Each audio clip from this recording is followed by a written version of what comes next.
Bonjour à tous. Dans votre matinale ce mercredi matin, vous avez rendez-vous avec Jacques Dégbé pour parler économie. Ce matin, nous allons évoquer cette projection du gouvernement de faire établir un plan de développement qui projette le Bénin d'ici 2060. Nous allons examiner la pertinence du projet. Lors de nos débats, nous parlerons deux fois politique. On remet sur le tapis le sujet de la rencontre entre Patrice Talon et la délégation du parti Les Démocrates. C'était lundi. On en a quelques détails à présent, notamment sur des propositions émanant des visiteurs rejetés par leur hôte du lundi soir. Et puis la visite sans grand bruit de Nicéphore Soglo hier.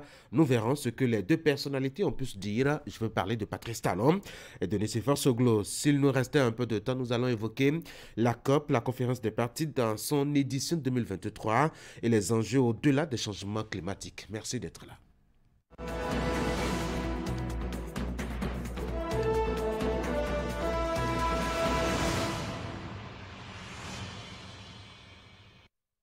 Fraternité pour ouvrir la une des journaux. Grand Okoué en cette période sensible de fin d'année. La sécurité, un enjeu majeur à renforcer.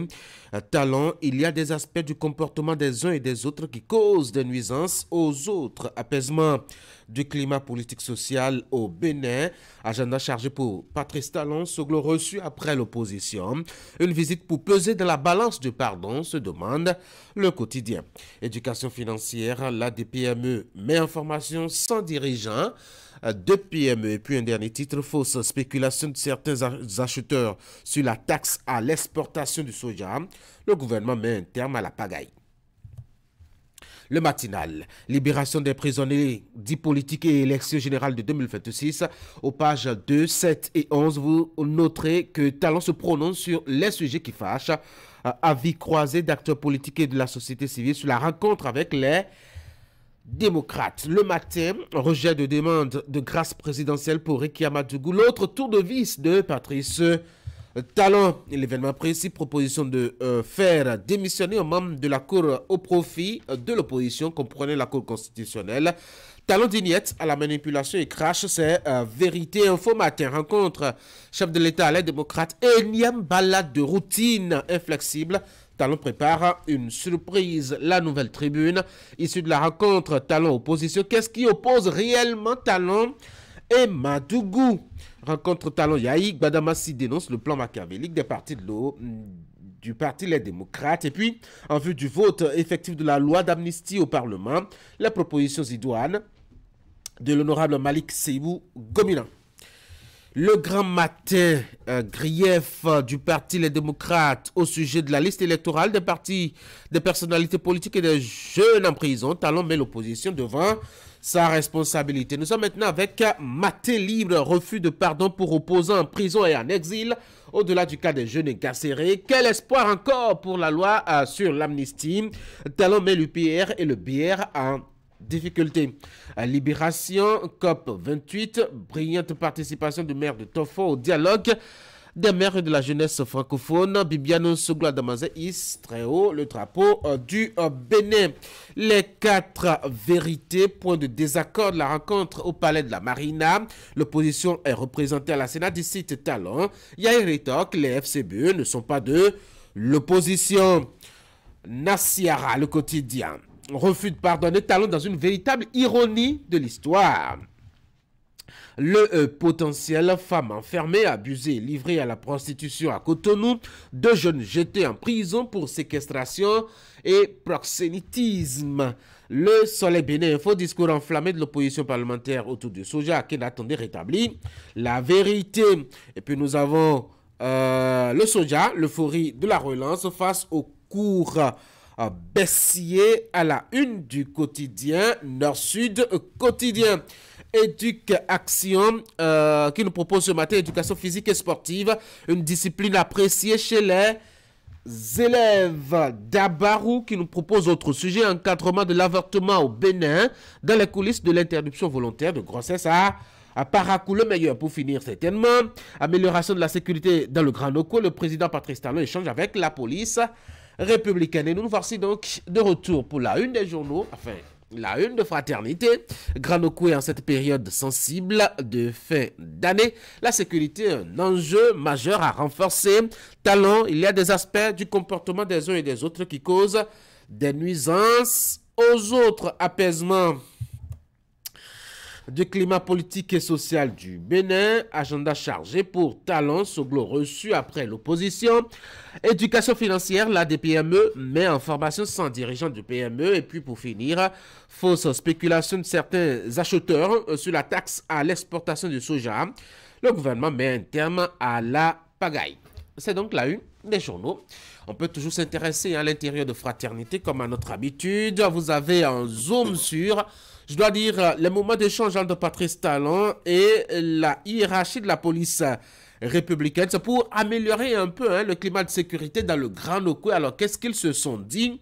Achetez Fraternité et allez à la page 3 et vous noterez que dans ses propos liminaires lors de la rencontre, le chef de l'État béninois, après avoir félicité les hommes du DGPR, Soumaïla Labiyaya, pour les efforts qu'ils fournissent au quotidien pour assurer la sécurité et la tranquillité publique, a évoqué la nécessité d'élargir le champ d'intervention des agents de la police républicaine à travers des réformes pour plus d'efficacité dans leur mission de contrôle qui facilite la vie en communauté. Et je vous en parlais dans mon introduction, cette rencontre entre deux personnalités du Bénin. Il s'agit notamment du président en exercice, Patrice Talon, et son prédécesseur, sinon un ancien prédécesseur, Nicéphore Dieudonné Soglo. Il a été reçu, donc, et c'est tout au lendemain de la rencontre entre Patrice Talon et les forces de l'opposition, notamment le parti Les Démocrates et le journal Fraternité qui se pose beaucoup de questions ce matin. Est-ce que cela va permettre de peser dans la balance pour le pardon, donc à l'endroit des exilés politiques et des prisonniers politiques? Achetez Fraternité, lisez un peu l'analyse de Ange Pauline Touama sur cette actualité-là. Vous pourriez aussi vous intéresser sur ce qui va se passer demain à l'Assemblée nationale. À la page 4, Fraternité nous annonce qu'il y a plusieurs sujets qui seront donc à l'ordre du jour au Parlement à Porto Novo en termes de questions adressées au gouvernement. Et parmi ces questions, un sujet relatif à l'homosexualité en milieu éducatif. De quoi est-ce que ça retourne? Fraternité vous informe. La page 10. Pour vous donner quelques bribes, des informations au plan continental, le Burkina Faso par exemple, et puis ces affrontements qui n'arrêtent peut-être pas en Sierra Leone, autant de sujets à découvrir dans les colonnes donc, de Fraternité, le meilleur quotidien à Cotonou. Voici maintenant le bulletin de l'information. Je vous avec Teddy Goudalo. Teddy, bonjour. Bonjour Tanguy, bonjour à toutes et à tous. À découvrir dans le bulletin de l'information les images liées à l'actualité, cette actualité dans les médias. C'est la rencontre entre le président Patrice Talon et les responsables du parti Les Démocrates qui animent toujours les conversations depuis avant-hier. Une de nos équipes de reportage s'est rapprochée de quelques acteurs politiques pour recueillir leurs impressions sur les sujets débattus et les principales décisions issues de cette rencontre. Dans le bulletin, nous vous proposons quelques extraits de leurs interventions. Et pendant ce temps, le Bénin qui accueille la conférence ouest-africaine sur les infrastructures numériques et la cybersécurité, c'est une initiative du ministère du numérique et de la digitalisation en collaboration avec l'université Carnegie Mellon Africa. La rencontre se penche sur divers secteurs clés qui seront impactés par la transition vers l'infrastructure numérique, à savoir la santé, l'éducation, l'inclusion financière et l'agriculture. Voici le bulletin.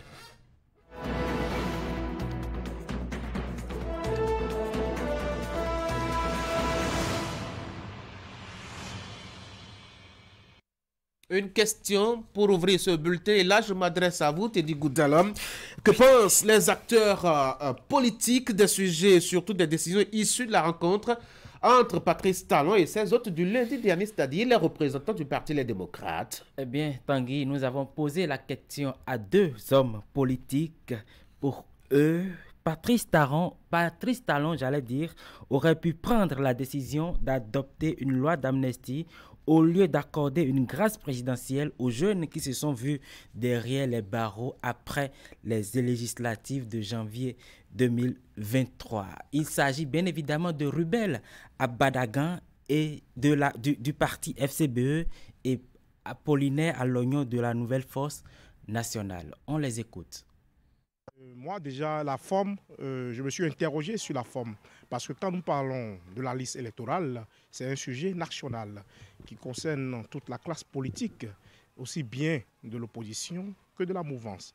J'aurais souhaité que le chef de l'État puisse convoquer les responsables des partis politiques Union progressiste, Bloc républicain, LD, la FCBE et bien d'autres pour que quand même les débats soient plus riches et que des conclusions quand même puissent sortir de ce conclave. Mais je suis resté sur ma faim. Mais le chef de l'État, il a sûrement ses raisons. Connaissant le chef de l'État, pour avoir pris cette initiative, c'est qu'il avait un message à passer. Le chef de l'État avait un message à passer, montrer que sa proximité, son ouverture de pouvoir dialoguer avec ceux qui ne partagent pas les mêmes opinions que lui. Et donc du coup, il avait un gain politique à obtenir et je pense qu'il l'a obtenu. S'agissant de la liste électorale informatisée, vous savez, je voudrais les féliciter pour dire dans un premier temps que c'est déjà un grand pas, mais ça ne règle pas la question. Faudrait-il qu'en réalité que la NIP soit vraiment assez ouverte pour donner assez en réalité à un certain nombre d'informations liées aux élections, à la liste électorale.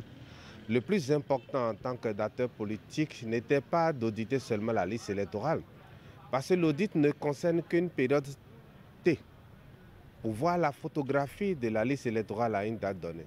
Est-ce qu'après l'audit, c'est cette liste-là qui sera directement à la minute d'après envoyée à la Sénat pour les élections? Non. Si nous faisons l'élection dans un an, sinon si nous faisons l'audit dans un an, il faudra attendre 1 an, 2 ans avant d'envoyer la liste à la Sénat. Et cela veut dire qu'entre 2 ans, chaque jour qui fait, il y a d'autres Béninois qui ont 18 ans et qui rentrent désormais sur la LEI.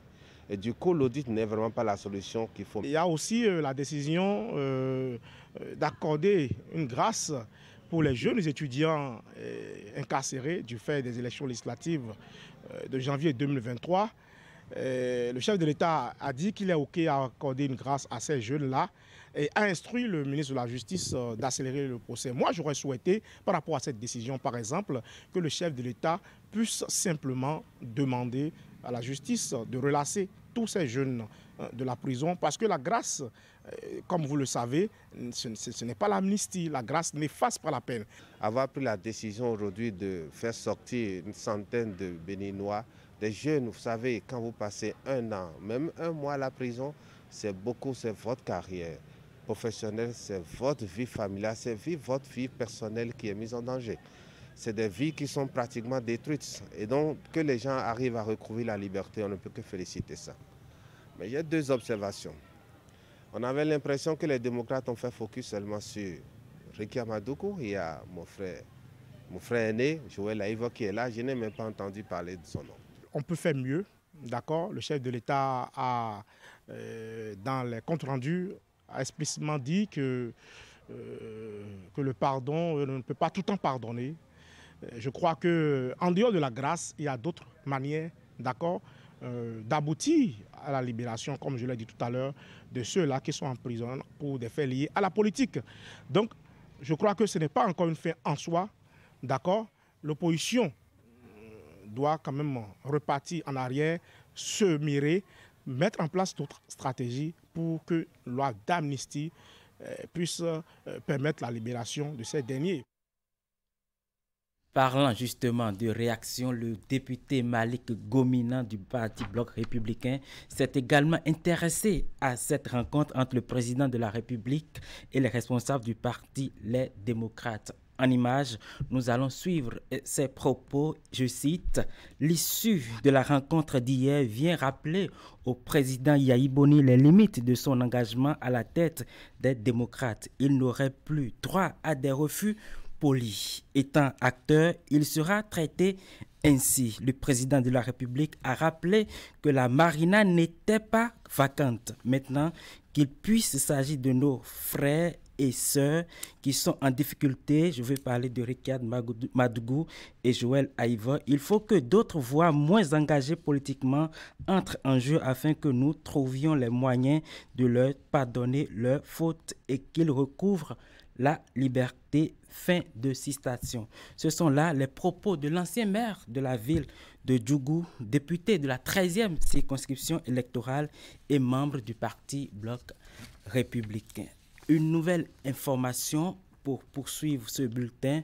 Le Bénin accueille depuis hier mardi la conférence ouest-africaine sur les infrastructures numériques et la cybersécurité, une initiative du ministère du numérique et de la digitalisation en collaboration avec l'université Carnegie Mellon Africa. La rencontre se penche sur divers secteurs clés qui seront impactés par la transition vers l'infrastructure numérique, à savoir l'éducation, la santé, l'inclusion financière et l'agriculture. Ingrid Der nous en parle. Et on peut voir au Bénin une transformation digitale galopante en pleine révolution numérique. Le Bénin s'affirme dans le cyberespace africain et les progrès majeurs réalisés en matière d'infrastructure en disent long sur cette nation dont le rêve est de devenir la plateforme numérique d'Afrique de l'Ouest. Autant de raisons qui justifient la tenue au Bénin de cette conférence de l'Afrique de l'Ouest sur les infrastructures numériques et la cybersécurité. Initiative du ministère du numérique et de la digitalisation en collaboration avec l'université Carnegie Mellon Africa, les assises visent à motiver le besoin de diversité et d'inclusion dans la recherche et la pratique des infrastructures numériques en Afrique. L'intérêt principal, c'est qu'aujourd'hui en Afrique, la tendance c'est de passer au digital. Nous connaissons tous que le digital offre des opportunités uniques à l'Afrique. Cependant, il y a des questions que si on ne les répond pas, le rêve du digital risque d'être un cauchemar. Ces questions sont par exemple la sécurité. Nous devons être capables à protéger nos systèmes pendant que nous sommes en train de passer au digital. Ça, c'est une question qu'il faudra répondre. Voir quels sont les challenges, mais au-delà de ça, quelles sont les solutions et quelles sont les mesures à prendre pour répondre à ces questions. Au nombre des thèmes en débat figurent les normes et la gouvernance des données, l'intelligence artificielle et la cybersécurité. Les assises se focalisent sur plusieurs domaines clés qui seront touchés par la transition vers l'infrastructure numérique, notamment l'éducation, l'inclusion financière, la santé et l'agriculture. Occasion pour les participants béninois de lever un coin de voile sur les progrès réalisés par le gouvernement dans le secteur. Autant de défis qui nécessitent la participation de toutes les personnes, de toutes les, je peux dire, les forces, n'est-ce pas, de chaque pays et du continent pour que réellement le numérique soit utile pour nous et que nous arrêtions justement d'être des consommateurs de technologies conçues ailleurs, souvent conçues sans nous, donc pas forcément adaptées. Et que nous soyons nous-mêmes au cœur, n'est-ce pas, de la transformation digitale dans laquelle nous pouvons entraîner le continent. Pendant 2 jours, cette conférence va permettre à ces experts, venus d'une dizaine de pays d'Afrique et d'ailleurs, de partager leurs visions et leurs expériences dans le domaine. À leur côté, pour pousser plus loin les réflexions, plusieurs organisations internationales et bien d'autres partenaires. Une séance d'échange s'est tenue les 14 et 15 novembre 2023 à Cotonou entre les responsables de l'Institut national de la statistique et de la démographie et l'Association des personnes handicapées. L'objectif est de discuter de l'inclusion de toutes les personnes en situation de handicap dans le recensement général de la population et de l'habitat 5e édition. Les détails dans ce reportage.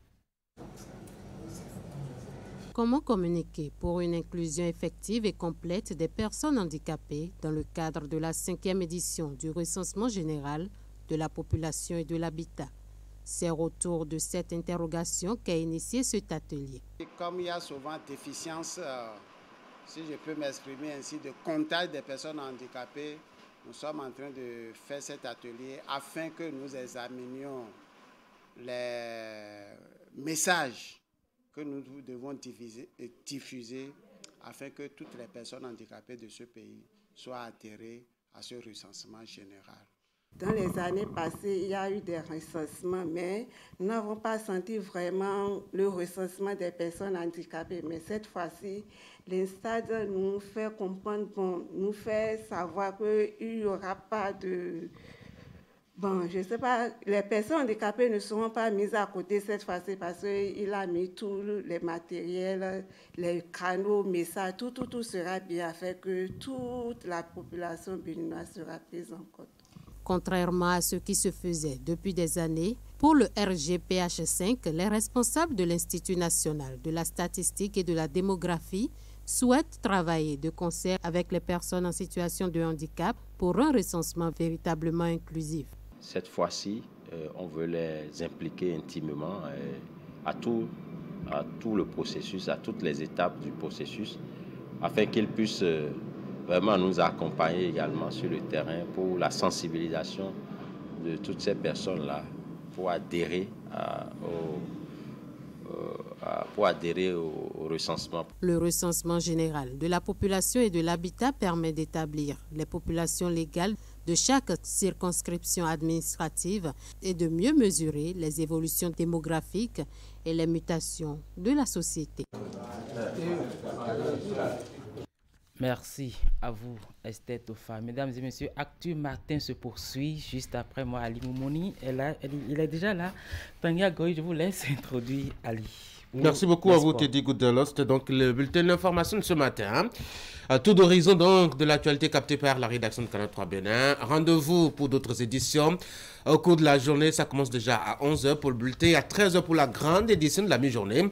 Teddy Goudelot, vous passez une très bonne journée. Merci. Mesdames et messieurs, voici notre bulletin, celui des sports.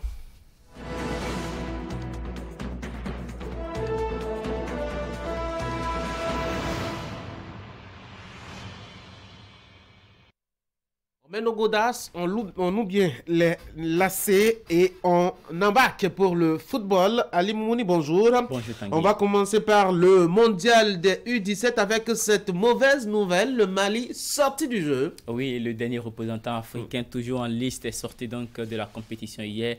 Le Mali peut encore disputer, bien entendu, les rencontres de la 3e place, mais pour l'instant, le Mali ne sera pas, je dirais, dans la course pour la grande coupe, pour la grande trophée et le grand trophée de cette compétition. Hier, donc, lors des demi-finales, le Mali s'est incliné. C'était face à l'équipe de la France, score à l'arrivée 2-1, alors que ce sont les Maliens qui ont ouvert le score avant donc de se faire attraper en seconde période. Et ceci après le carton rouge de l'un des défenseurs de cette formation.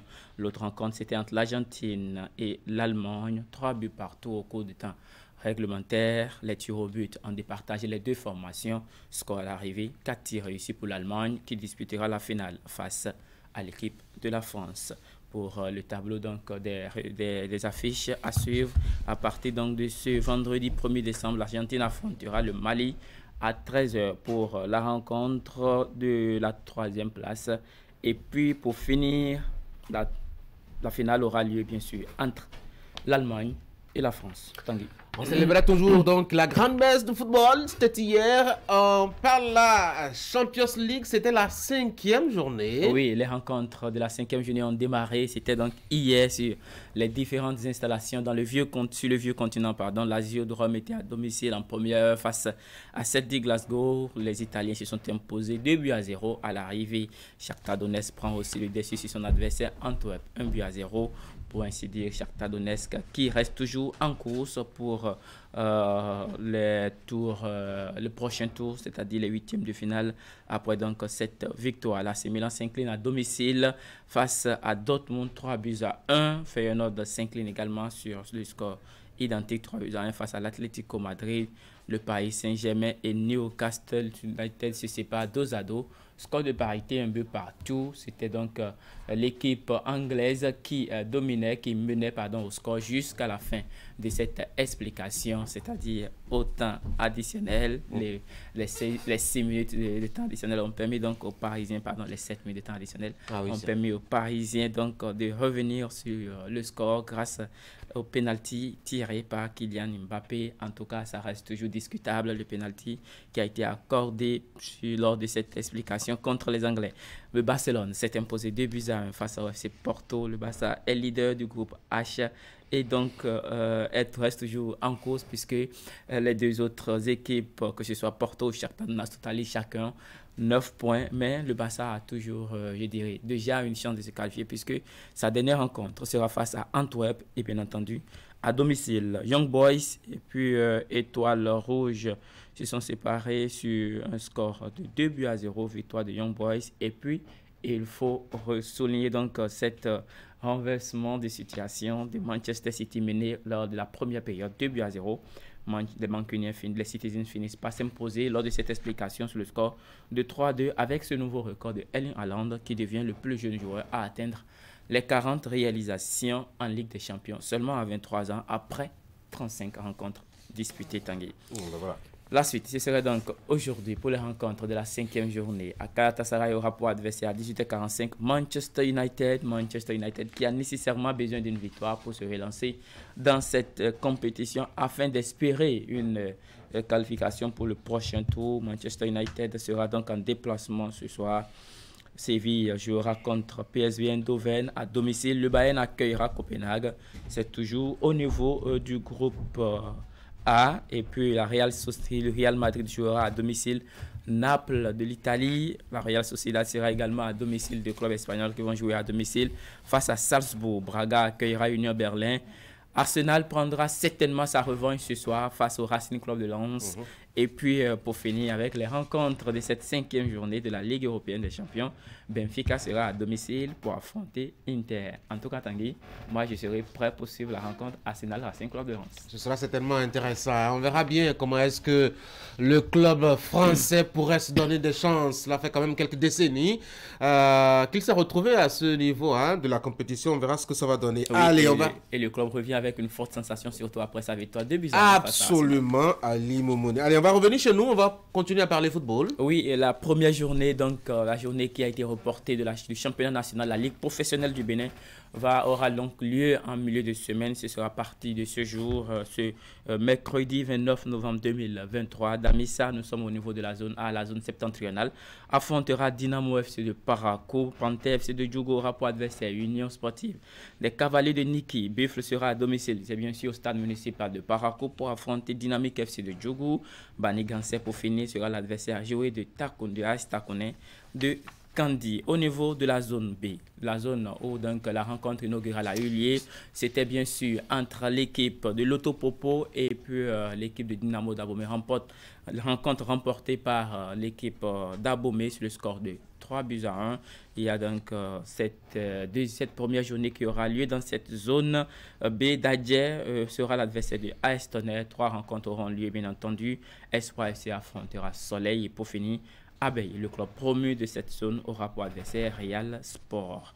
On passe au niveau de la zone atlantique littorale. Aspac jouera ce soir. Ce sera à Tofor face à Aziza FC. Étoile Filante Omnisport sera à domicile sur le terrain du campus Abomey-Calavi pour affronter Ainovi. Coton FC restera à domicile du côté de Ouida pour accueillir donc les requins de l'Atlantique. Et puis pour finir, il y aura la rencontre entre AS Cotonou, ce serait bien sûr à Rennes-Pleven, et l'équipe des forces armées béninoises à Djidja FC. On termine ce tour d'horizon avec les dernières rencontres de la zone D. Comptant bien sûr pour les matchs reportés de la première journée. Avant qu'Omnisport affrontera la jeunesse athlétique de Ketou. Ayema aura pour adversaire Subimap Sport. Les Dragons offriront leur hospitalité au stade Charles de Gaulle de Porto Novo à la jeunesse sportive de Ouida. Et pour finir, l'association sportive de la vallée de l'Ouémé affrontera Jeffa FC Tanguy. Voilà l'essentiel des rencontres qui auront lieu sur le territoire national. Prenez le rendez-vous, tous les matchs démarrent à 16h. On reprend donc le rendez-vous. Merci beaucoup à vous, Ali Moumouni. C'était donc le tour d'horizon de l'actualité des sports. Ça aura été essentiellement football au menu. Je vous souhaite de passer une très bonne journée, Ali. Admet, Tanguy. Mesdames et messieurs, tout de suite et là maintenant, on va prendre notre invité ce matin.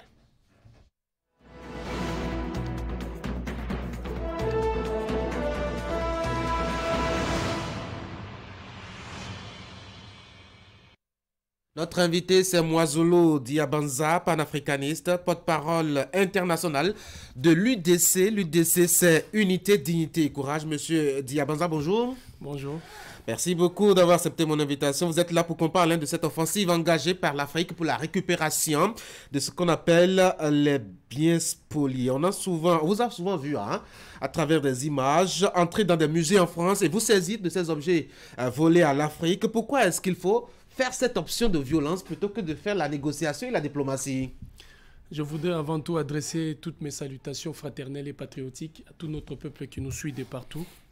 Cette démarche pour nous, c'est justement l'engagement d'une diplomatie active. Depuis aujourd'hui plusieurs décennies, plusieurs siècles on dira. Les pays africains, dans différents moyens, par différents moyens, dans différentes instances, ont essayé justement de pousser pour la restitution en bonne et due forme de notre patrimoine culturel qui a été pillé et enfermé dans la plupart de ces musées. Mais dommage que la plupart de ces requêtes ont essuyé de refus catégoriques. Donc, il revenait à nous autres de pouvoir imaginer une façon plus efficace d'agir. C'est pourquoi nous avons choisi la diplomatie active, cette méthode ô combien noble, qui consiste justement à aller récupérer notre patrimoine sans demander l'autorisation et la permission aux voleurs et aux prévaricateurs. Et vous avez été conduit devant la justice, comment ça s'est passé? J'ai eu justement à être condamné d'abord en première instance pour la première action à Paris. Nous avons fait appel, mais jusque-là, les mécanismes judiciaires français tuent la démarche parce qu'ils savent bien évidemment que le poids historique qui est derrière cette action, c'est justement le procès de la colonisation qui aura lieu, le procès de l'esclavage. Et ils ont justement choisi cette méthode de faire taire la démarche jusque-là. Nous attendons aussi ce qu'il en est du Pays-Bas, parce qu'après Paris, nous étions aux Pays-Bas. Tout à fait, ouais. Et pour Marseille, nous avons été acquittés. C'est pourquoi d'ailleurs dans cette dynamique... Quels sont les chefs d'accusation? Vol pour objet, justement, pour un patrimoine. Monsieur Diabanza, est-ce que le retour des œuvres, on a encore besoin de faire des luttes aujourd'hui? Les pays occidentaux sont désormais lancés dans cette option, donc de retourner les biens de façon progressive. Je pense que vous faites allusion justement à cette démarche qui a été entamée principalement d'abord par la France, ensuite par la Belgique. Mais il ne faut pas oublier que c'est suite justement à ces actions de diplomatie active que les gouvernements des pays européens se sont sentis dans l'obligation de faire un choix entre justement de commencer à compte-gouttes cette restitution ou bien d'attendre à ce que tout le peuple ou toute la jeunesse que nous avons réussi à mobiliser aille dans le musée récupérer leur patrimoine qui leur appartient. Le président français, en l'occurrence, a fait ce que nous appelons une manœuvre dilatoire pour calmer les ardeurs et les aspirations de la jeunesse africaine et panafricaine qui réclamait justement la restitution de ces patrimoines, mais aussi en allant sur d'autres questions de souveraineté. Voilà pourquoi nous disons ceci. Prenons le cas, par exemple, ici du Dahomey. Il y a eu 26 œuvres qui ont été restituées, pillées autrefois dans le palais d'Abomey. Mais je rappelle que dans ces lots, il y a justement 28 œuvres, dont 2 œuvres majeures qui cristallisent justement la lutte pour la restitution. La tablette divinatoire du Fa, mais aussi la figure du dieu Goun, qui récemment était exposée au musée de Louvre. Donc vous voyez aisément que la France, les prévaricateurs et les voleurs décident à lui quelle est la quantité de pièces et par quel rythme et à quel moment les restituer. Il faut déjà se féliciter quand même. Hein? Si on en a 28 et que 26 ont fait déjà le chemin retour, on va continuer à espérer que les 2 autres vont rentrer à la maison un jour. Il s'est posé, lors de la démarche pour le retour de ces objets-là, il s'est posé une question, où est-ce qu'on allait les conserver, vu qu'on n'avait pas des espaces bien aménagés pour les conserver dans des conditions optimales. Le débat est pertinent. J'ai toujours dit que les questions sont mal posées sur cette démarche. L'idée ou la perception de tout le monde, c'est de continuer justement la bêtise historique qui a été commise par les nations européennes et occidentales, enfermant justement ces énergies et ces entités dans des cercueils en verre, dans des musées. C'était une façon de priver des Africains d'exercer, si vous voulez, leur souveraineté culturelle et identitaire, de nous priver de continuer le processus de vivre selon les bases culturelles qui sont les nôtres. Donc pour nous, ces œuvres ont été disposées, ou si vous voulez, réparties en 5 catégories. La première des catégories, ce sont des œuvres que nous considérons comme des œuvres majeures. C'est par exemple comme la tablette divinatoire du Fa, comme la figure du Diegoun ou la pièce Nekouko en République démocratique du Congo. Ce sont des pièces qui doivent subir ou, si vous voulez, passer l'étape de ce que nous appelons la réintégration. C'est-à-dire, il faut les réintégrer dans nos communautés, dans nos sociétés et continuer justement à vivre dans cette logique-là. Deuxièmement, il y a des œuvres de seconde catégorie qui peuvent être, si vous voulez, placées comme des symboles dans les institutions qui sont les nôtres. Quand vous allez ici dans différentes mairies, dans différents ministères, il y a justement des œuvres qui peuvent aller orner ces lieux qui représentent justement la République, afin de donner un socle. Dans ces conditions, on est sûr qu'elles vont s'abîmer, hein, parce que les conditions, on connaît le climat sous les tropiques, hein, la chaleur, etc. Et puis, quand c'est exposé à l'air libre comme ça aussi, ce n'est pas évident que cela traverse autant de temps comme cela se fait ailleurs. Je rappelle qu'avant que ces œuvres-là ne partent en Occident, ces œuvres-là sont parties d'ici. Et nous avons su conserver ces œuvres-là pendant des siècles, avant que les barbares et les pilleurs n'arrivent. Donc, s'ils ont continué dans cette dynamique-là... Barbares des pilleurs. S'ils ont continué dans cette dynamique-là, c'est si dit que nous pouvons justement continuer dans ce sens-là. Quant à ce qu'il en est de troisième catégorie des œuvres, ils peuvent aller dans des couvents, ou si vous voulez, dans des temples et des lieux de milieu d'encadrement initiatique. Et les quatrièmes catégories, nous pouvons placer ces œuvres-là, bien évidemment, dans des musées, parce que je rappelle que l'Afrique a aujourd'hui près de 500 musées modernes, capables justement d'absorber, si vous voulez, l'ensemble de ces patrimoines une fois de retour dans notre chère et mère patrie, l'Afrique. Alors, ces éléments, il faut-il dire, hein, revêtent une forte charge spirituelle, mais avec autant de temps passé à l'étranger, et surtout la distance que nous avions prise d'avec ces objets, puisque nous sommes désormais reconvertis, on est devenus chrétiens ou musulmans, ou je ne sais quelle autre religion importée, ou monothéiste.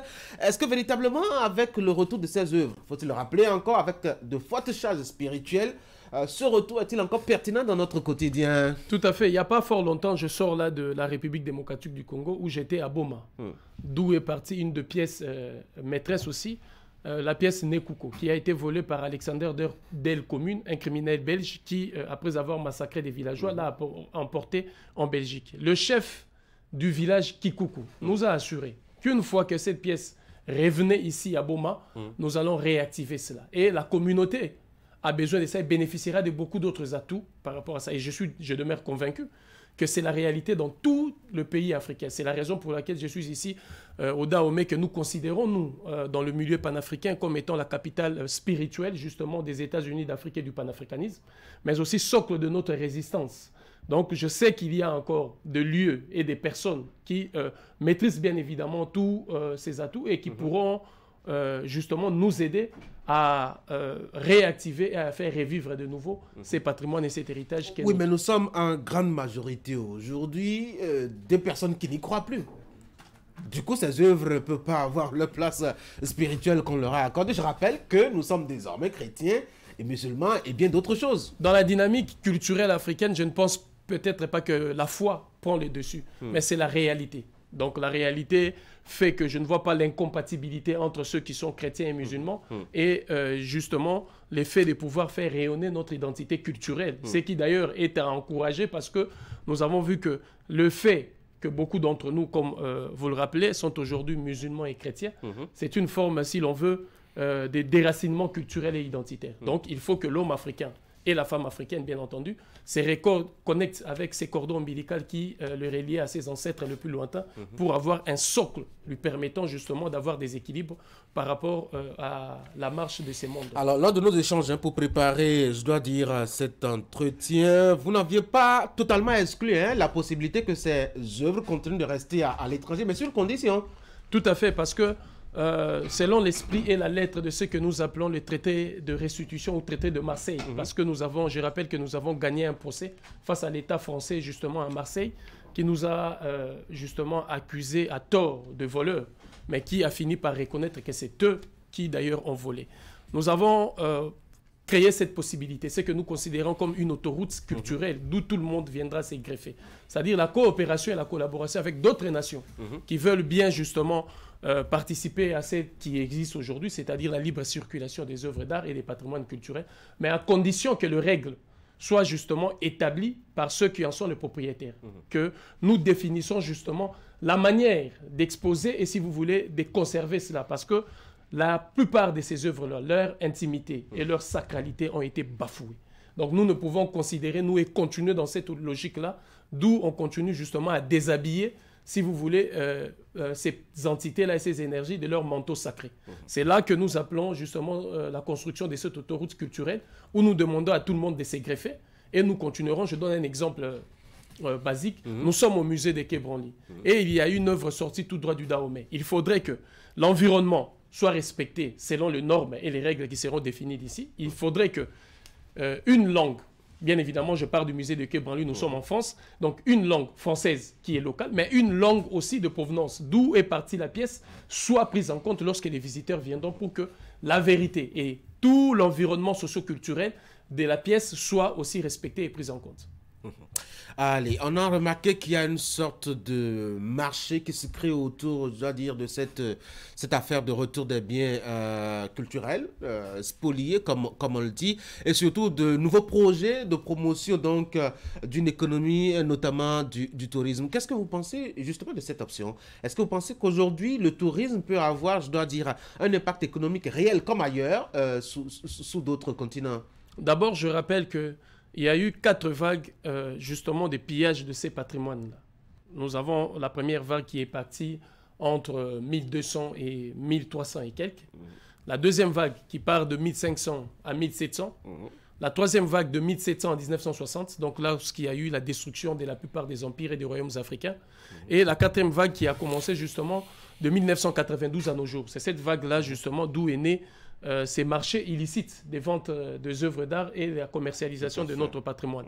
Sur le plan, continuons dans cette dynamique-là. L'Afrique a des atouts, de véritables atouts pour justement rentrer en force dans ce monde-là de l'économie du tourisme. Mais ce qu'il faut retenir, c'est de ne pas polycopier ou copier ce qui se passe en Occident. Parce que là, c'est un danger. C'est un danger comme on le voit au Mexique, comme on le voit dans la plupart des pays qui entraînent justement le tourisme sexuel et la dépravation de mœurs ou le bouleversement des habitudes locales.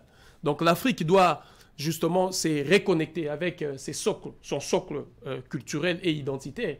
Il y a par exemple au Congo où il y a un principe qu'on dit Bubantanzenza, c'est-à-dire le respect de ce qui est visiteur. Ce n'est que, voilà, en se reconnectant dans cette noblesse et dans cette richesse culturelle que nous pourrions savoir justement comment et dans quelle mesure nous pourrions accompagner justement l'Afrique à basculer dans cette économie. Donc ce sont des atouts que nous pouvons utiliser, mais dans le refus catégorique de copier aveuglément ce qui se passe en Occident. On espère que la lutte va continuer pour le retour intégral, parce qu'il y en a, c'est des milliers, parfois même dans des maisons privées, dans des musées privés, etc. La lutte va certainement continuer. Oui, la lutte continue, c'est dans cette dynamique-là la raison pourquoi je suis ici au Dahomey, pour mobiliser justement les opérateurs culturels, afin qu'ensemble nous puissions former un front pour arrêter la spoliation de notre patrimoine culturel et culturel.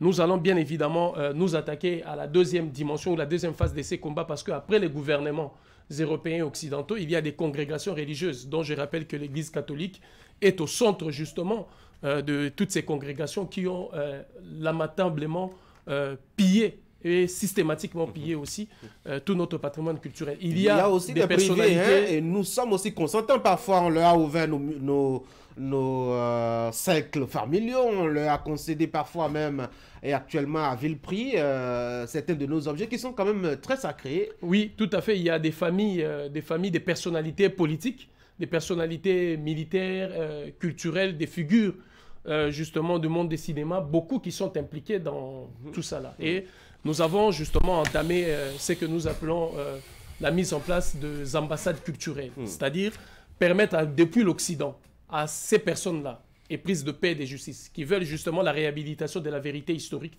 de ce qui s'est passé entre nous et l'Occident, parce que c'est une perche que nous leur tendons pour qu'ils puissent justement, si vous voulez, effacer tous ces siècles d'ignominie au nom de ces mensonges et des crimes commis à leur nom. Donc il y a beaucoup qui commencent aujourd'hui à venir nous restituer certaines œuvres que nous exposons à partir de là-bas et prendre contact avec des communautés locales pour justement ramener cela à la maison. Mwazulu Diabanza, panafricaniste, porte-parole internationale de l'UDC, c'est Unité, Dignité et Courage. C'était sur Actumatic pour qu'on parle un peu du retour de ces biens spoliés-là. Merci d'être passé par ici. Vous connaissez Ouida certainement? Si, j'y étais hier et je répare encore aujourd'hui. Pourquoi pas? Il y a quelqu'un qui pourrait vous intéresser, dont l'intervention pourrait vous intéresser. D'ailleurs, il vous a suivi avec beaucoup d'attention. Il vient parler de Ouida. Vous allez certainement rester avec nous pour le suivre. Il s'agit de Paco Malomake, lui qui s'intéresse aussi au patrimoine culturel. Voici notre deuxième invité.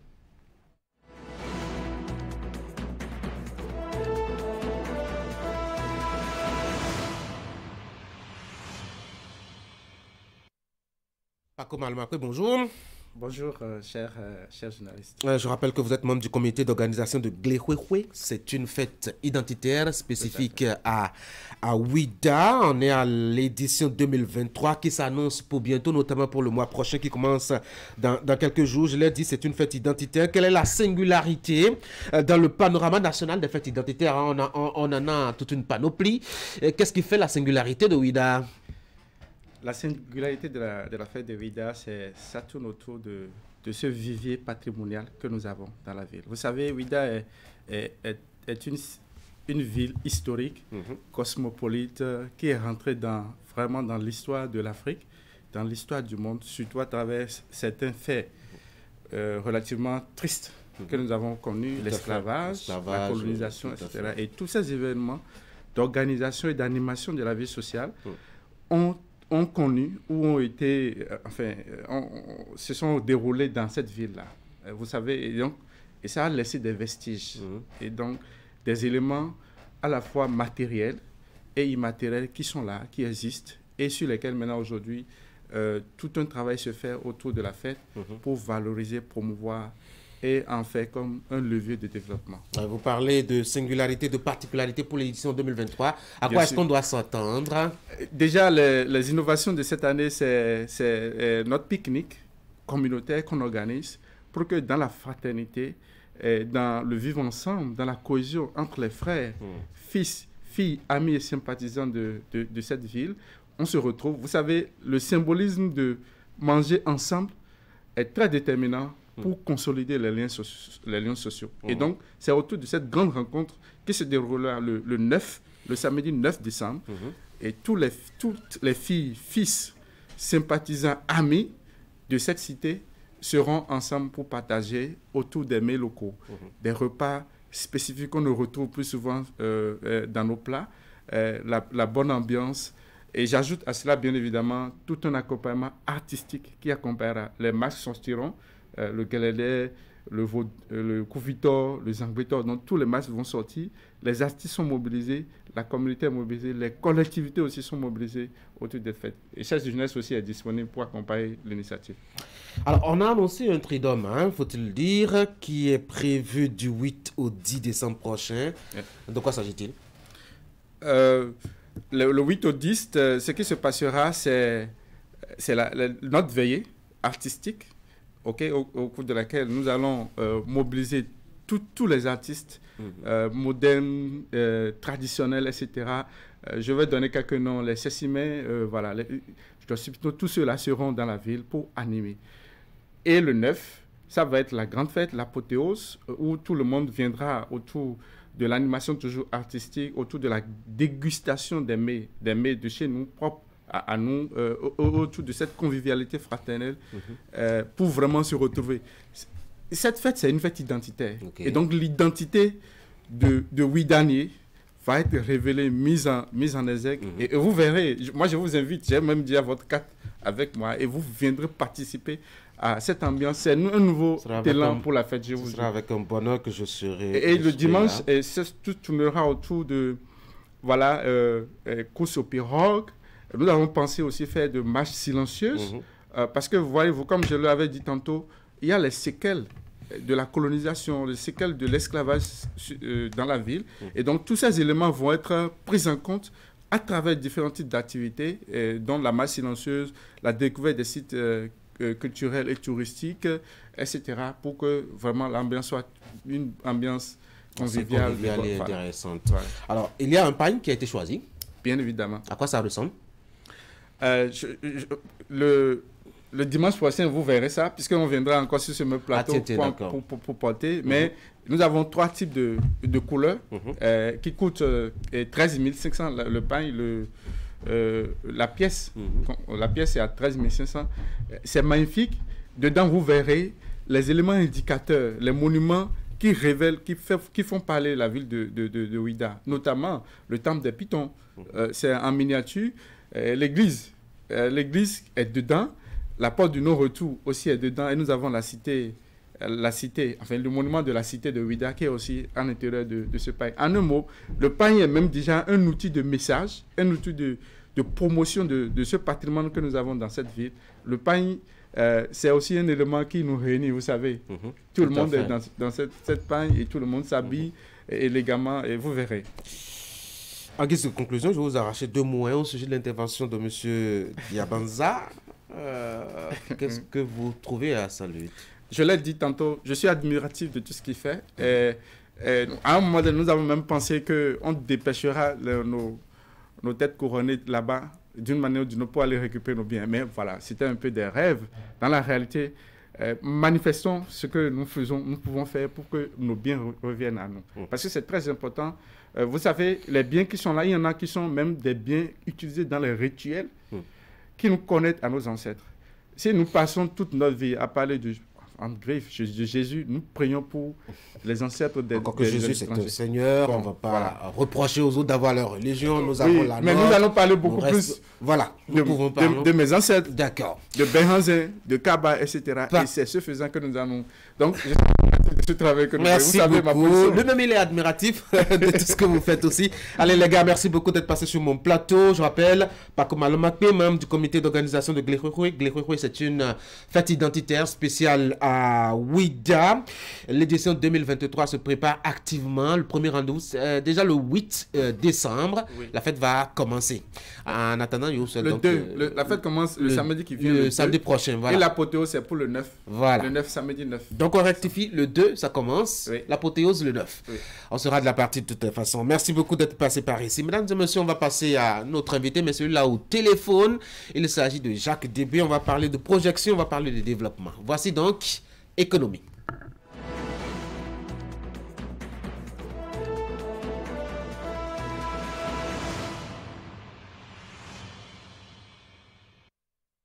Jacques Débé, bonjour. Bonjour Tanguy, bonjour à tous. Alors, spécialiste des questions économie sur Actu Matin. Nous allons parler de ce travail de projection engagé par le gouvernement pour l'horizon 2060. Il s'agit de réaliser un document qui dessine le Bénin souhaité dans 35 ans pour ajuster un itinéraire plus intéressant au pays 100 ans après son accession à la souveraineté internationale. Alors, déjà pour commencer, que comprendre de ce projet-là, Jacques?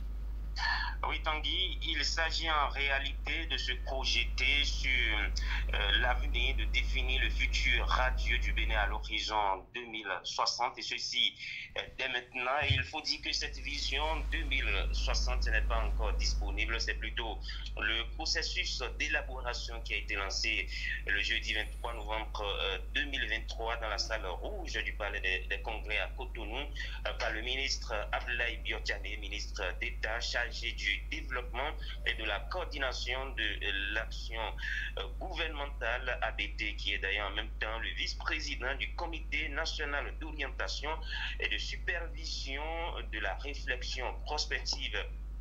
Dans le cadre de ce projet, la cérémonie a aussi connu la présence de représentants des forces vives de la nation, ainsi que des ambassadeurs représentant des missions diplomatiques et consulaires près du Bénin. C'est dit donc l'importance de l'événement et de ce document, cette vision qui va servir de boussole, de guide pour les dirigeants sur les 35 prochaines années. L'objectif est donc clair, il s'agit de renforcer les capacités nationales d'anticipation et d'action face aux profondes mutations et transformations en cours ou à venir, tant sur le plan national qu'international. Alors, si vous cherchez à savoir pourquoi l'année 2060 a été choisie comme horizon, eh bien, 2 raisons principales sont avancées. D'abord, en 2060, le Bénin sera en train de célébrer son centenaire, ses 100 ans d'indépendance.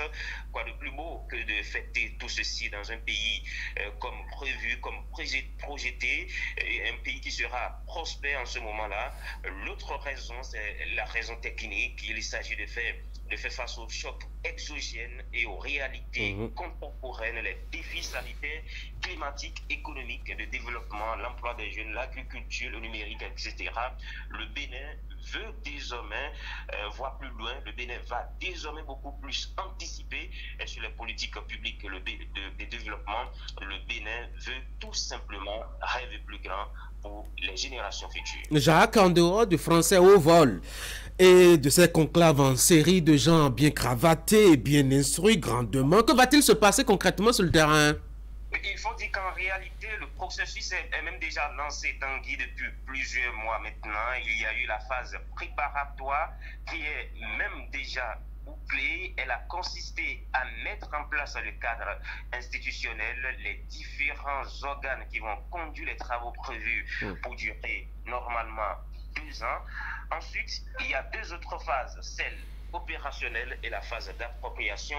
Actuellement, selon les explications de Tedoxy Bessan Ayednou, économiste, conseiller technique à l'économie du ministre Abdoulaye Biotchane, on est de plein pied dans la phase opérationnelle. Les membres du comité technique de pilotage vont se mettre à l'œuvre pour les collectes de données, la phase concrète, pratique sur le terrain. La feuille de route retenue pour la mise en œuvre de l'élaboration de la vision Bénin 2060 est déjà validée. Le processus de construction de ce document se fera avec l'implication et la participation de toutes les grandes composantes de la nation.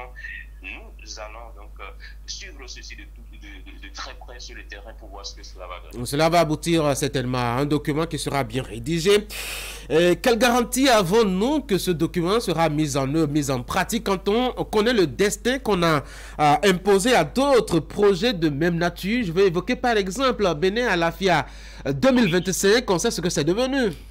Oui, et c'est là le gros défi à relever, parce que une chose est de se doter d'une vision à long terme, mais l'autre, et c'est d'ailleurs le plus important, est de s'assurer de sa mise en œuvre.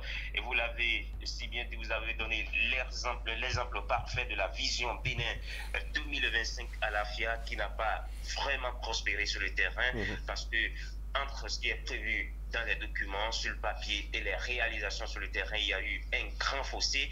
Si Bénin Alafia 2025 était mis en œuvre, ne serait-ce qu'à 50% Tanguy, le Bénin ne serait plus à l'étape actuelle, on serait déjà un pays peut-être au niveau de l'Afrique du Sud, du Nigeria, de la Côte d'Ivoire par exemple. Ça n'a pas été malheureusement le cas. Il faudra donc mettre en place le cadre institutionnel approprié pour que les dirigeants d'aujourd'hui et de demain s'inscrivent dans cette vision 2060, qu'on applique réellement tout ce qui sera retenu lors de cette phase d'élaboration, parce que ce sont toutes les forces vives de la nation qui vont se réunir pour définir ce plan de développement-là. C'est un secret de polichinelle. Je ne vous apprends rien, Tanguy. Sous nos cieux, chaque président qui arrive au pouvoir a souvent tendance à balayer d'un revers de la main tout ce que son prédécesseur a construit. Il pense être le Messie qui va tout changer avec son programme de développement. On change tout pratiquement. On ne veut rien entendre de ce que le fera construire.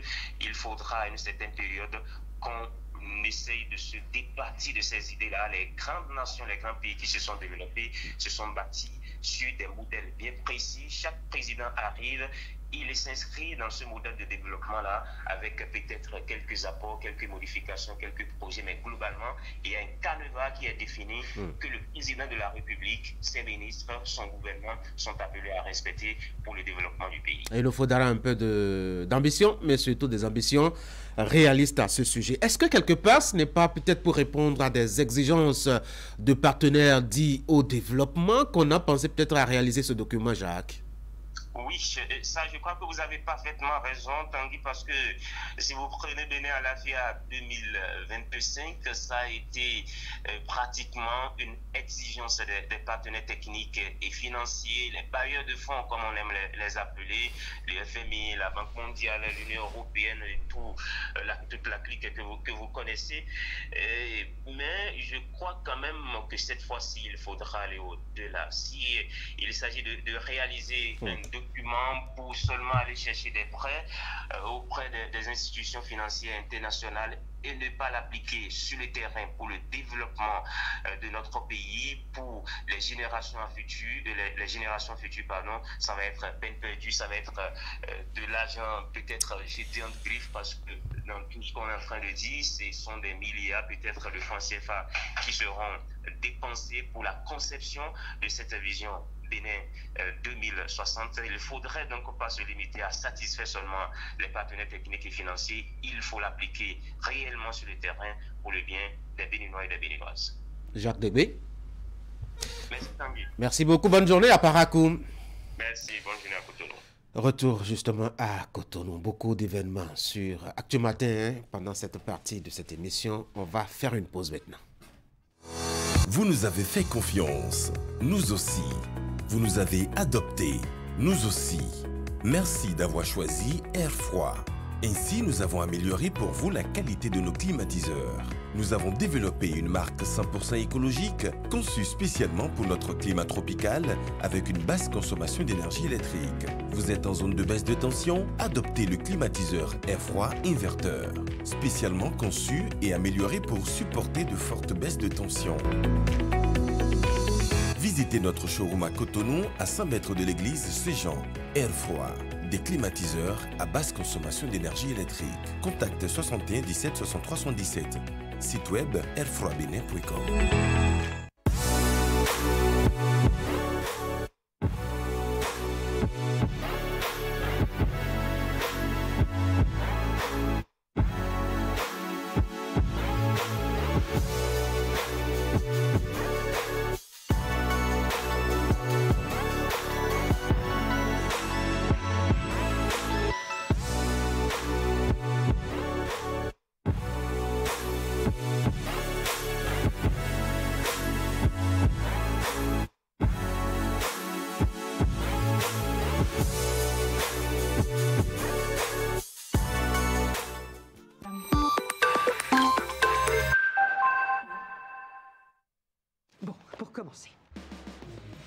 Les fêtes de fin d'année sont déjà sur Canal+. Quoi? Pour tout réabonnement à votre formule, nous vous offrons 15 jours à tout Canal+. C'est trop. Pour profiter de plus de 400 chaînes. Je vois que t'es potassé. De l'action. Pas cette tête, c'était marrant. On arrive à la fin. Des rencontres magiques. Pour commencer, on pourrait s'embrasser, te faire un gros câlin. Bonsoir. Salut lui, salut. C'est chaud. Et des personnages fascinants. Ne me dis pas que tu m'en veux toujours pour cette folle furieuse. C'est une question primordiale. Réabonnez-vous vite et découvrez toutes les surprises qui vous attendent avec Canal+.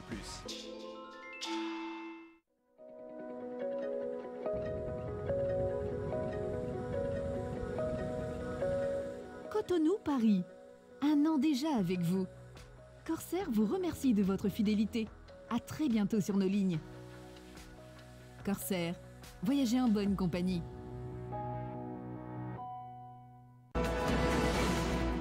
Bon, pour commencer. Les fêtes de fin d'année sont déjà sur Canal+. Quoi? Pour tout réabonnement à votre formule, nous vous offrons 15 jours à tout Canal+. C'est trop. Pour profiter de plus de 400 chaînes. Je vois que t'es potassé. De l'action. Pas cette tête, c'était marrant. On arrive à la fin. Des rencontres magiques. Pour commencer, on pourrait s'embrasser, te faire un gros câlin. Bonsoir. Salut lui, salut. C'est chaud.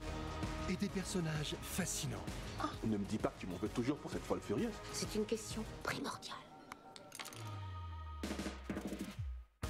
Réabonnez-vous vite et découvrez toutes les surprises qui vous attendent avec Canal+.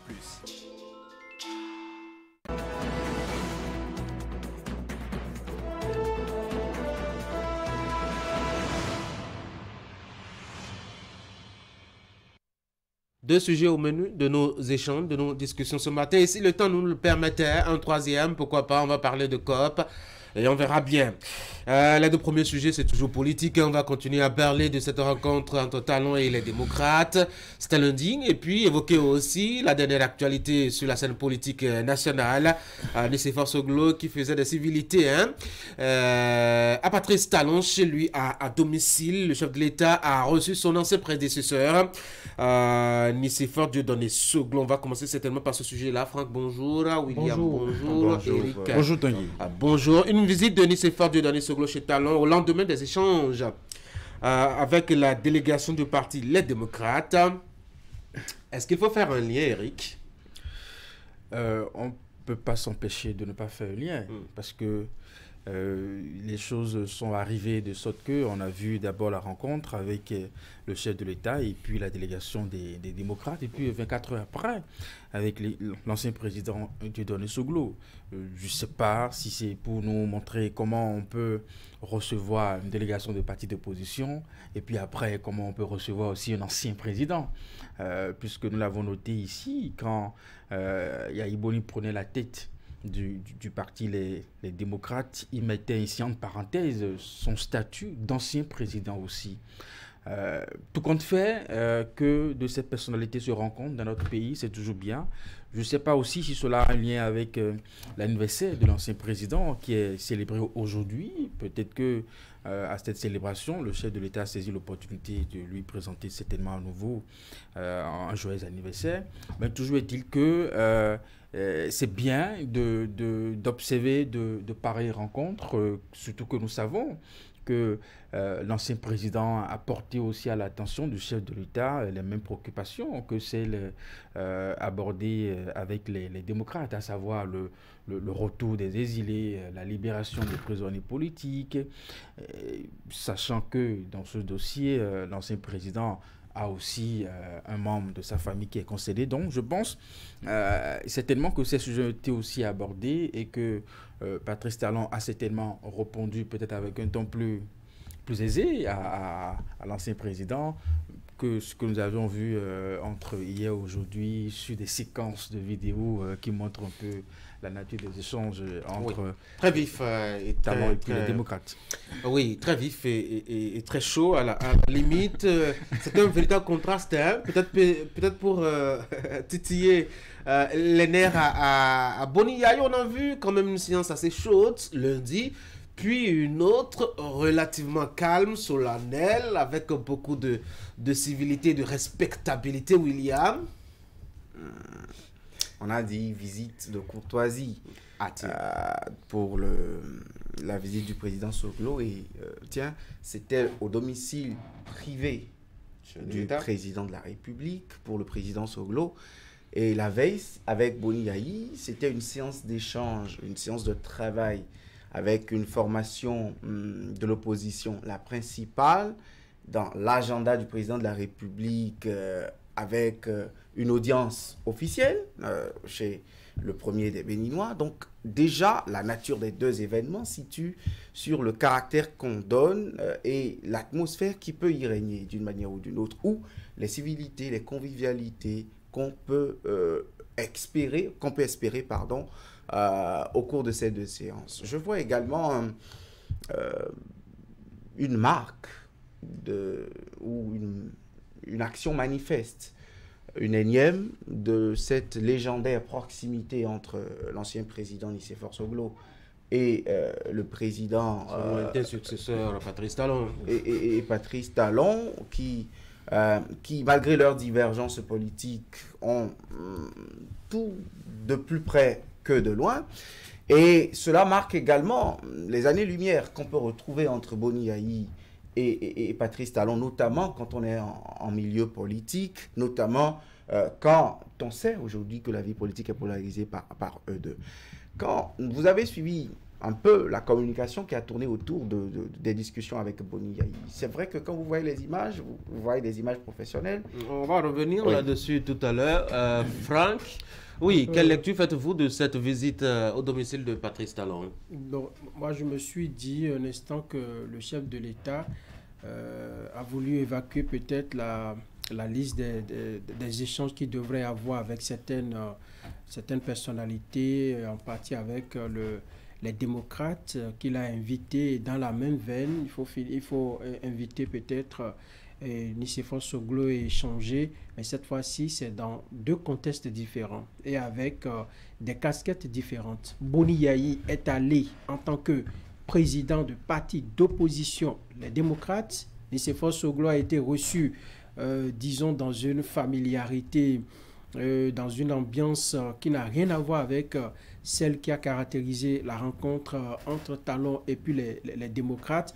Et donc, moi, je me dis que au-delà, n'est-ce pas, des liens qui peuvent unir les 2 personnalités, Soglo et Talon, on a voulu quand même montrer que bon, c'est un ancien président qu'on a reçu face à un président qui est aujourd'hui chef de parti d'opposition et donc un acteur politique pur et simple. Donc, je crois que l'image, ça peut être à titre, enfin, à dessein, hein, ça peut véritablement être à dessein pour montrer que désormais, Monsieur Boni Yayi, vous êtes traité comme président de parti politique. Président de parti politique. Si demain, Boni Yayi... Pendant ce temps, je traite avec beaucoup de respect. Avec beaucoup de respect, et celui-là qu'on peut appeler ancien président. Et si demain, peut-être, Boni Yayi dit, je viens vous voir, Patrice Talon, en tant qu'ancien président, peut-être, je dis bien peut-être, que l'ambiance va changer. L'ambiance peut changer. Je n'ai pas compris votre insistance sur beaucoup de respect. Mais vous n'avez pas vu les images hier, Eric. C'est à peine si mes mots suffisent à décrire effectivement et avec précision ce qui s'est. Oui, il y avait une abondance de chaleur, de respect, de. Vous avez vu tout ça juste à travers les images. Juste des images, vous avez juste à travers les images. La chaleur humaine, la chaleur dont on parle ici n'a rien à voir avec le niveau de mer du Vous avez imaginé tout ça déjà. On va faire évoluer la discussion. Est-ce que ces 2 événements peuvent avoir, je dois dire, des impacts et si oui, lesquels sur l'ambiance politique nationale actuelle, Franck? Vous savez, lorsque vous avez le fils d'un ancien président qui est en exil aujourd'hui, je veux parler de Léadi Vinayon Soglo, on peut un instant s'imaginer qu'entre les deux, qu'il n'y a pas véritablement une atmosphère, disons, détendue. Mais lorsque vous en arrivez à des images, à voir des images comme ça, qui circulent partout, ce n'est pas... Enfin, les images ont fuité, on a pu voir tout ce qui s'est passé. Donc, on peut se dire que en aval ou en aparté, les 2 hommes, au-delà, transcendent leur divergence ou leur antagonisme, tout ce qui les oppose, et parlent peut-être des questions de pays ou des questions qui peuvent toucher à l'intérêt général.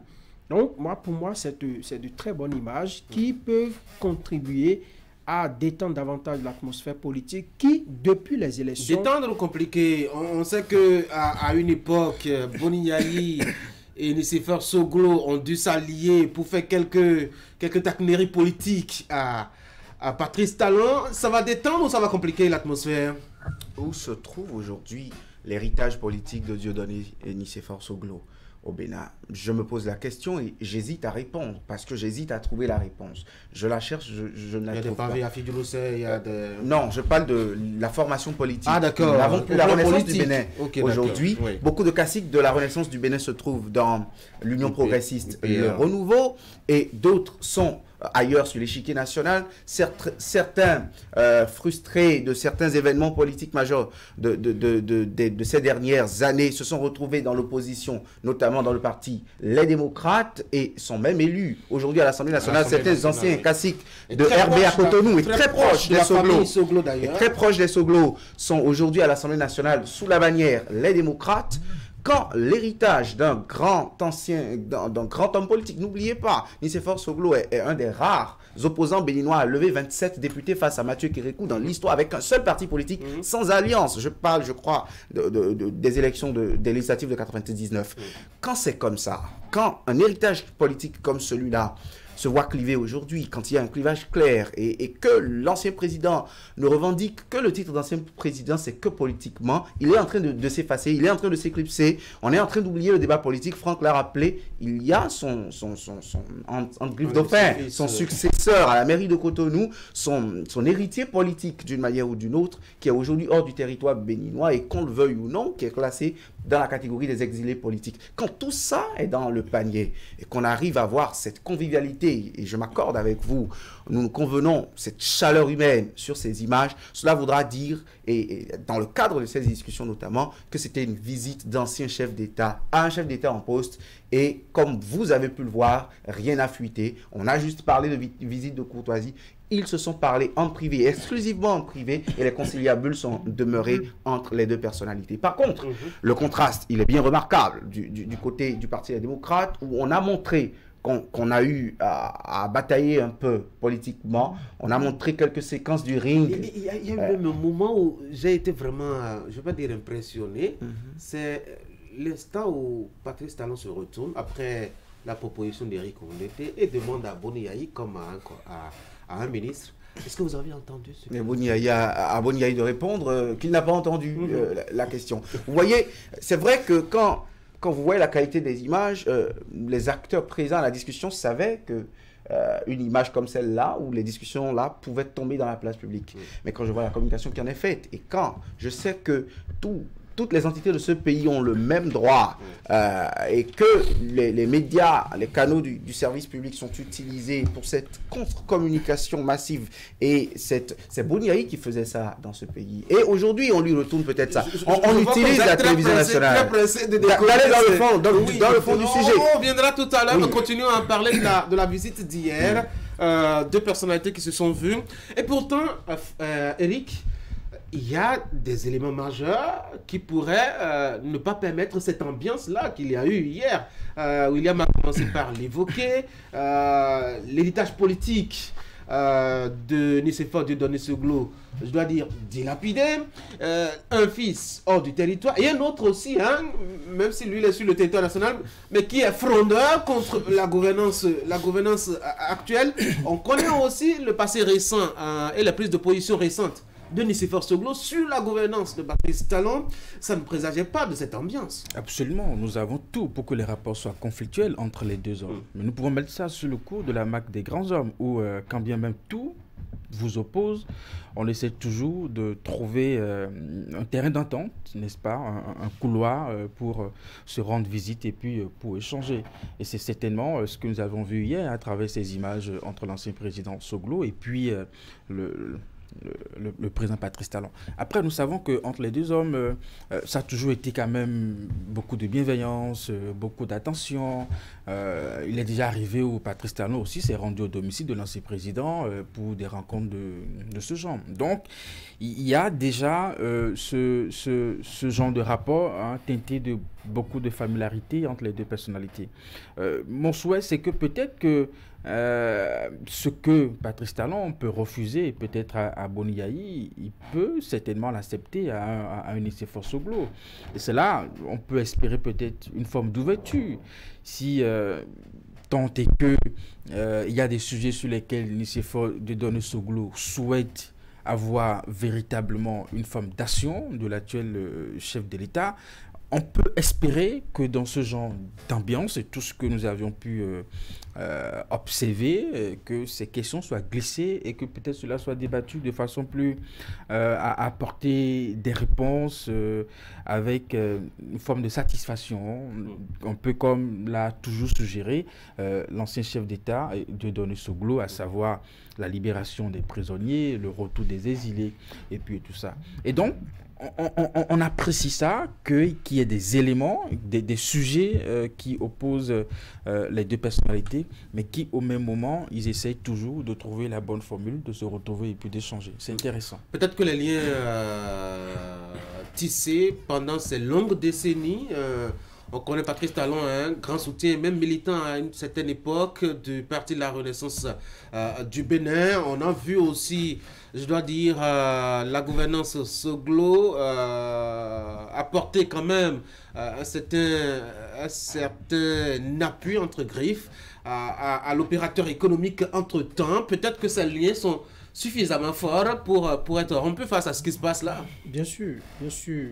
Les familles Talon et Soglo, c'est un secret de polichinelle. Ce sont des familles qui se sont toujours côtoyées, ce sont des familles qui ont des liens très renforcés. Et donc, à certains moments, il peut y avoir des bruits, il peut y avoir des questions sur lesquelles il y a des mésententes. À certains moments, il peut y avoir on peut se fâcher l'un contre l'autre, mais on se retrouve toujours pour raviver en tout cas la flamme de ces liens-là familiaux qui nous lient. Et puis, on parle de beaucoup de choses et de rien.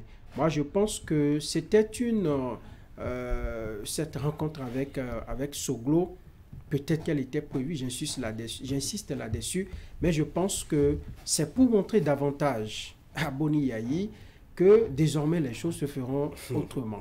C'est pour montrer davantage à Boni Yayi qu'il est dans une posture aujourd'hui qui peut-être lui font perdre certains privilèges d'office, parce que là, il va critiquer peut-être les actions du président de la République, dans son manteau d'ancien président, et devoir supporter qu'on lui rappelle bien des choses qu'il a eu à faire aussi. Et c'est ce qui a été fait lors de la rencontre où moi j'ai trouvé pratiquement un peu comme un historien, Patrice Talon, un maître, un professeur qui donnait de petites leçons, n'est-ce pas, des élèves qui étaient assis. Et vous avez vu comment il a rebondi sur la question de Eric Rondeté, où il les a mis carrément. Il a dit, Monsieur Boni Yayi, Monsieur le Président, en votre temps, est-ce que c'était possible?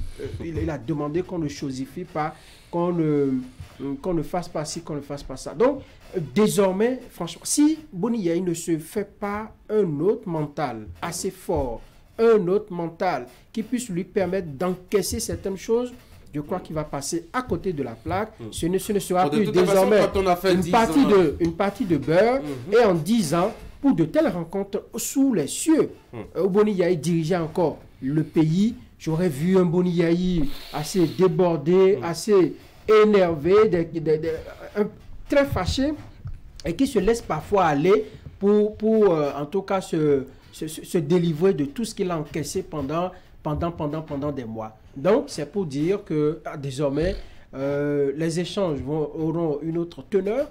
Les échanges auront avec, en tout cas, le président du parti, les démocrates, une autre allure. Et cela, Boni Yayi doit se l'inculquer. Qu'est-ce que ces deux personnalités-là, on peut se dire, à votre avis? Là, on va faire un jeu de tombola et de devinettes.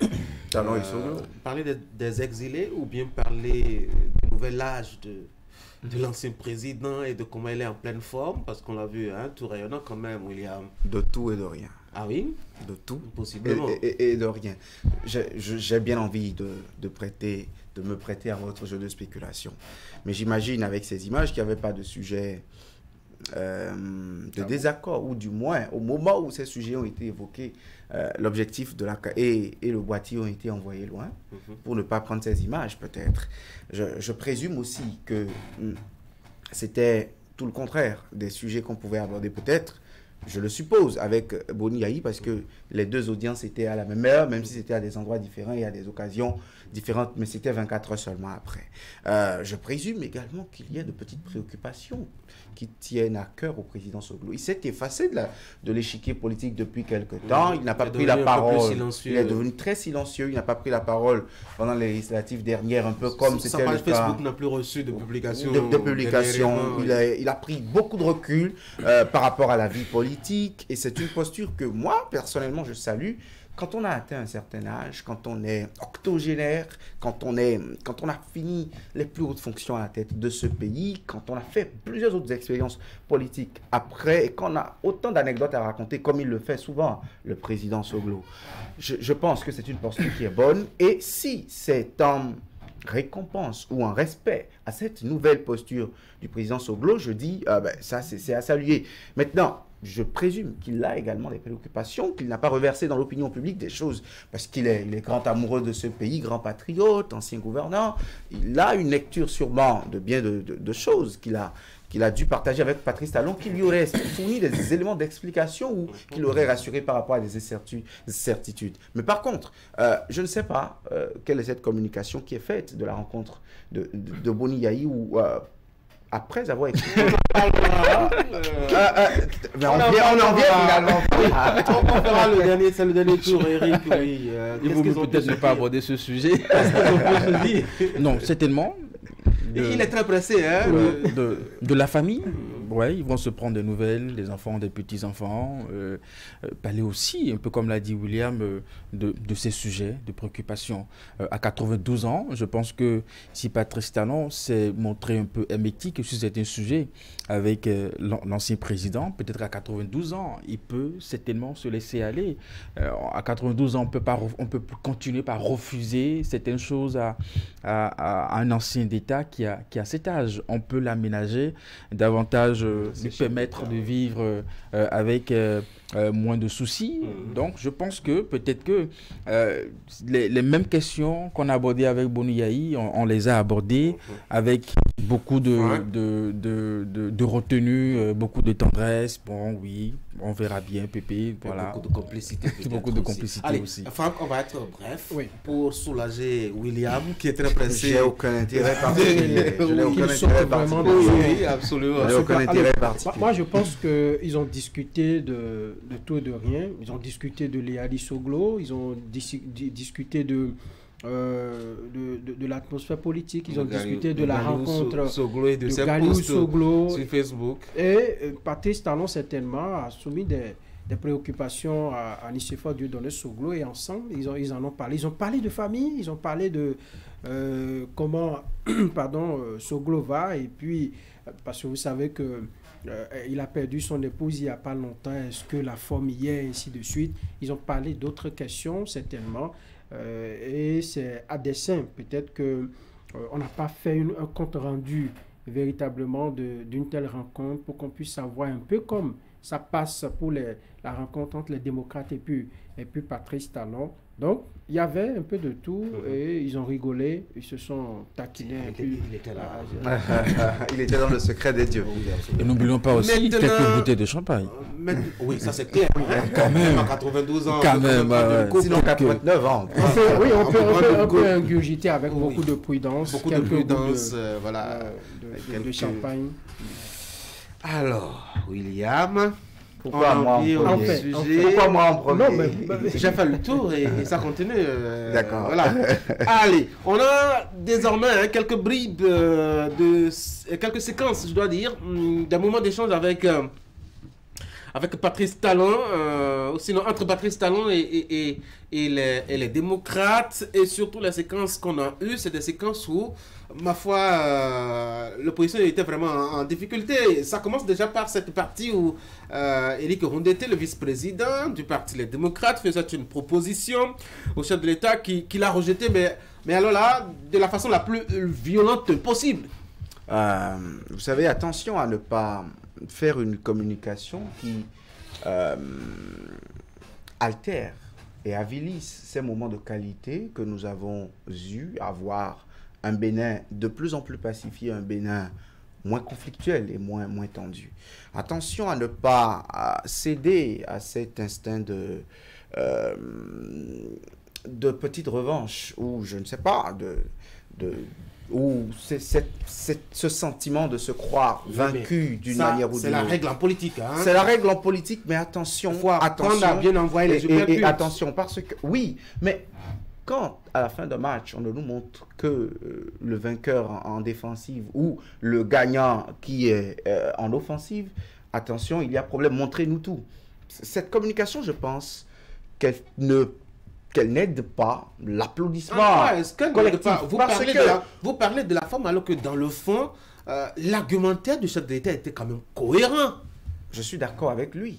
Et encore que c'est discutable sur certains points, ma foi, selon moi. Parce que j'ai vu des lois interprétatives pendant que nous étions encore en plein processus dans des collectivités décentralisées qui sont censées être autonomes vis-à-vis de l'État central. Donc, on peut faire le débat. Mais attention à ne pas faire ce genre de débat maintenant parce que nous avons envie de passer à autre chose. Nous n'avons pas envie de réveiller les cicatrices, nous avons plutôt envie qu'elles finissent leur cicatrisation pour que nous passions à un nouveau palier de développement. Nous avons envie d'un Bénin meilleur, nous avons envie de passer à une dynamique nouvelle.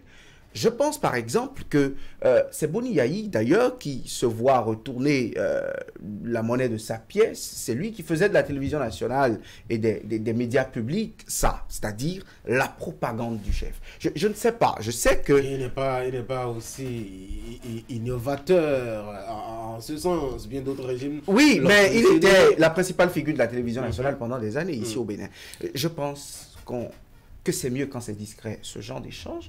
C'est mieux quand des séquences de compte rendu passent, un peu comme la rencontre de Éric Rouleté, chef de file de l'opposition, avec Patrice Talon, juste au lendemain des législatives. Je trouve que ce format est meilleur, ou même quand bien même, parce que quand vous voyez le dispositif technique, vous sentez que c'était fait de sorte à ce qu'après, on puisse avoir des extraits à partager avec les Béninois, la façon dont c'est réalisé et tout. Mais attention à ne pas verser dans une communication qui n'arrange pas. Moi, je pense qu'il faut avancer. Non, je pense que nous sommes en politique. Et nous savons que en politique, on saisit des opportunités pour davantage se positionner comme étant un leader. Les démocrates ont souhaité avoir une rencontre et puis la rencontre est venue. Après, quand on observe un peu la communication sur les éléments qui sont publiés, cela montre un chef d'État qui contrôle le débat. Cela montre un chef d'État qui a pris le dessus à travers des questions sur lesquelles on peut peut-être certainement revenir, qui ont donné justement la possibilité au chef de l'État de donner des réponses, à la limite un peu fortes. Je n'ai pas envie d'utiliser le mot humiliation, mais on peut voir ces réponses de cette façon. Mais cela nous amène à ce que nous avons dit aujourd'hui. Si tant est que l'ancien président à la tête d'un parti, ne l'oublions pas, s'oppose à la gouvernance actuelle. Mais c'est ça une opposition à la gouvernance actuelle. N'attendez pas non plus que de l'autre côté qu'on puisse aménager ou faire les choses en tenant compte de ceci ou de cela. On donne aussi des coups de l'autre côté. Et donc je pense que ça s'est passé de cette façon pour montrer certainement encore aux démocrates que c'est nous qui tenons les rênes de ce pays. Voyez-vous, nous avons encore la possibilité de nous défendre, nous avons encore la possibilité, avec les moyens qui sont à notre disposition, de nous faire entendre. Donc je pense que c'est ce que nous observons. Des séquences à dessein sont coupées pour montrer dans l'opinion publique, pour montrer la faiblesse des uns et la force des autres. L'intelligence des autres. Peut-être une belle revanche, non, pour Patrice Talon, quand on sait qu'il y a une séquence aussi comme ça qui a été volée par l'opposition, notamment lors de cette rencontre que vous évoquiez tantôt, William, où on a quand même vu Éric Rouleté dans une posture où il mettait vraiment en difficulté le chef de l'État. Une belle revanche, dirait-on. Oui, une belle revanche. Et je voudrais rappeler à la conscience collective et à William que on a abondamment utilisé les médias publics dans ce pays, ou même des mots qui échappaient, disons, au chef de l'État qu'on ne pouvait pas diffuser les 10 dernières années. Eh bien, on a eu en abondance et on nous diffusait ça plusieurs fois dans un mois. Je me rappelle encore ces phrases fortes que je ne voudrais pas citer encore ici, la rencontre avec les douaniers, ces entrevues que le chef de l'État donnait et sa campagne qu'il a eu à faire pratiquement pour Patrice Talon lorsqu'il faisait le tour du pays, où c'est avec micro que les gens découvraient qui est Patrice Talon en réalité. C'est grâce à ces rencontres-là qu'on reprenait en boucle sur l'ORTB que nous avons su celui qu'on appelle Patrice Talon, quelqu'un qui était très invisible, qui n'était pas connu du grand public, que Boni Yayi a révélé en réalité. Et donc, lorsque vous faites ça pendant 10 bonnes années, et vous vous mettez dans la peau d'aujourd'hui de quelqu'un qui veut critiquer, qui veut voir les moindres failles d'un régime qui est en train de vouloir changer les choses, on vous rappelle très rapidement, on ouvre un peu une partie de votre cerveau pour dire attention, rappelle-toi que nous avons la possibilité de faire ci, de faire ça. Parce que rappelez-vous que pendant 7 ans, Patrice Talon, il s'est retenu de s'offrir à la télé tous les matins, tous les soirs, dans les journaux, dans les débats, c'était Boni Yayi, on n'a pas eu ça pendant 7 ans. Mais lorsque vous vous présentez en adversaire, en adversaire politique, souffrez qu'on puisse vous dire, attention, nous avons la possibilité de le faire. Et rien n'empêche un chef de l'État de le faire, rien n'empêche un régime de le faire. C'est plutôt le partage. C'est-à-dire qu'à une telle rencontre, William aurait souhaité que autant on donne la parole, on montre des extraits qui favorisent Patrice Talon, autant on montre des extraits qui favorisent... Mais qu'est-ce qu'on peut?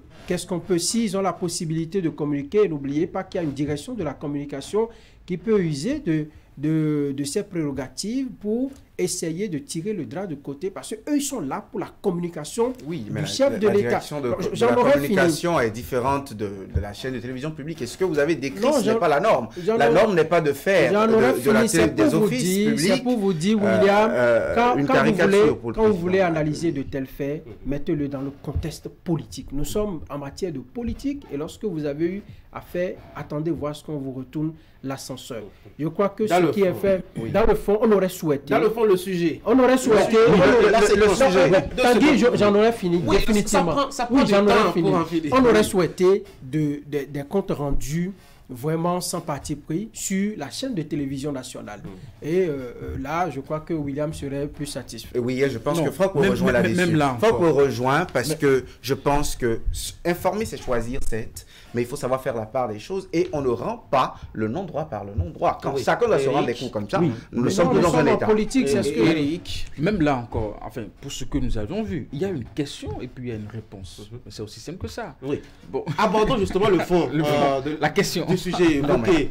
Eric Rondeté, pour faire le résumé aux téléspectateurs qui ne l'ont pas suivi, Eric Rondeté qui propose que le chef de l'État fasse démissionner quelqu'un à la Cour constitutionnelle, étant donné que cette Cour constitutionnelle est l'émanation de la législature passée, donc de l'Assemblée nationale et donc du gouvernement, donc d'un seul camp, donc de faire démissionner l'un d'entre eux afin que l'opposition ait quand même la possibilité de siéger au sein de cette haute institution qui, faut-il le rappeler, connaît des contentieux en matière donc d'élection présidentielle. Bon, si je te désigne maintenant... oui, je réponds. Là, tu réponds. Attention, mauvaise stratégie politique pour Eric Rondeté, ou impréparation peut-être. Et à Patrice Talon de lui faire un peu d'histoire politique du Bénin, de lui rappeler certains grands événements auxquels... C'est si bête que ça, la question, la proposition d'Eric. Je pense que demander à un juge constitutionnel de démissionner sur... permettez-moi le terme, manipulation du président de la République fragilise l'institution constitutionnelle, la plus haute juridiction en matière constitutionnelle de promotion et de garantie des droits de l'homme. Et connaissant du contentieux. C'est la première fois que quelqu'un démissionne de la Cour constitutionnelle. Et vous savez, la démission à la Cour constitutionnelle, vous savez ce que ça crée dans le tollé. Vous savez ce que ça crée dans l'opinion. Il y a même eu un président de la Cour constitutionnelle qui a démissionné pour... Et qui est devenu politique après. Vous savez la lecture que nous en avons faite. 3 jours après. Vous savez la lecture que nous en avons faite. Et moi, ma religion à propos était que si des fonctions si régaliennes dans un État ont des colorations un peu trop politiques, c'est que nous nous écartons de l'image, de la neutralité du juge constitutionnel. Vous me direz que dans l'histoire de notre pays, presque tous les grands présidents, tous les présidents qui se sont succédés à la tête de cette juridiction ont des passés politiques. Robert Dossou, ancien ministre, Théodore Ollon, ancien cadre de la RB, ministre, certes, mais une certaine neutralité est importante. Et quand on demande à un chef d'État, parti d'opposition, de manipuler encore ça, je pense que nous nous écartons. Parce que les hommes forts, c'est grave. Pour une jeune démocratie comme la nôtre, il faut des institutions fortes. Ça fragilise l'institution. C'est une mauvaise stratégie politique et c'est mal pensé. Et attention à ne pas être goin. Rapidement, oui, je finis. Attention à ne pas être goinfre en politique. Attention à ne pas vouloir tout prendre chez les démocrates. Attention à ne pas vouloir avoir le nez partout.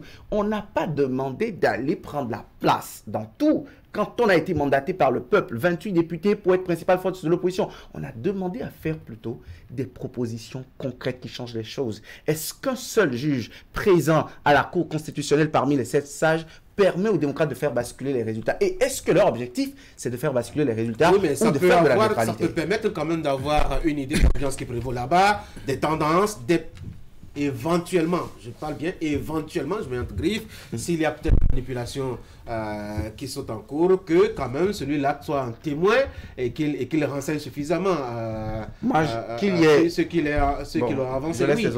Oui.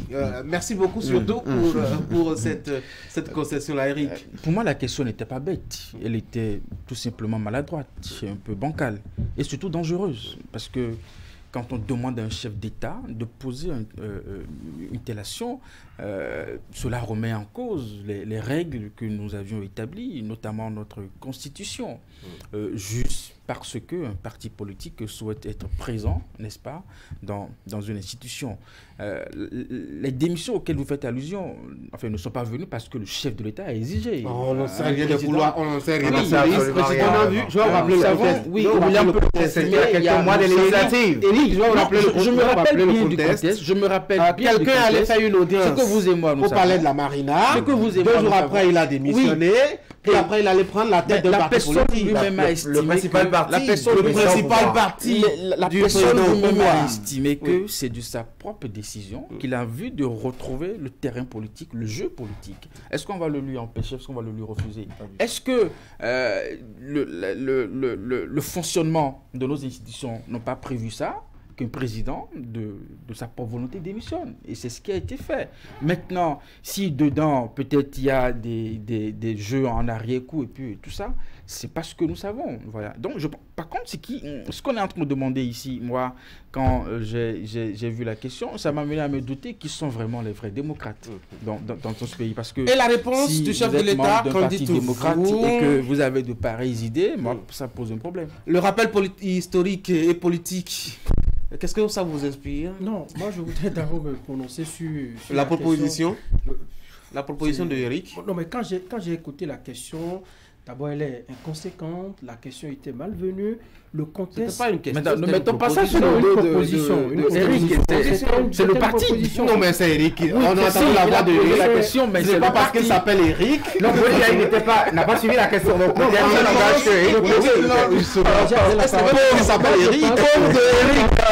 je pense que c'est une proposition d'un immature politique, alors que Eric Okoundété, c'est quelqu'un pour qui j'ai beaucoup d'admiration.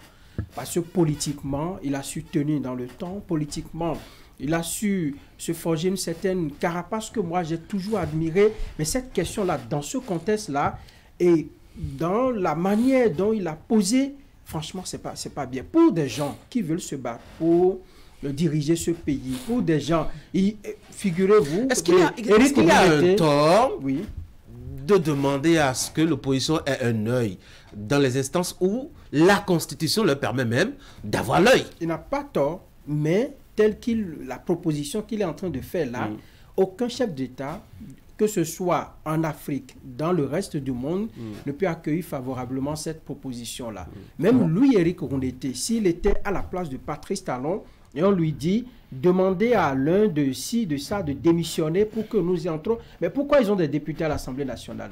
Moi, je pense qu'il faut faire des batailles juridiques. Il faut, quand vous êtes opposant et vous êtes déclaré opposant radical, lorsque vous tenez des propos pour dénoncer tout ce que l'autre fait, pour faire ci, n'allez pas devant lui quand même pour aller dire, nous vous proposons de dire à tel démissionner pour nous faire la réaction.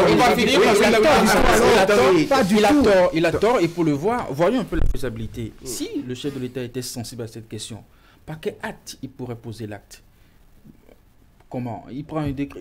Comment il fait? Genre, il prend des machinations politiques. Non, ce n'est pas Patrice Talon. Comment on peut demander à Patrice Talon qui prend un acte? Donc, le président de la Cour. 2 secondes. Bon, oui, monsieur. 2 secondes. Il voit quelqu'un que l'un de ces partis, ces 2 partis, a envoyé là-bas, que ce soit un BR ou un UPR. Il négocie avec ces 2 partis pour dire un de vos éléments là-bas va pouvoir quand même. Et 2 secondes. Et l'élément de son propre chef, comme quelqu'un de son propre chef avait fait un tour pour aller dire qu'il veut retrouver le terrain, que l'élément lui-même de son propre chef décide de retrouver le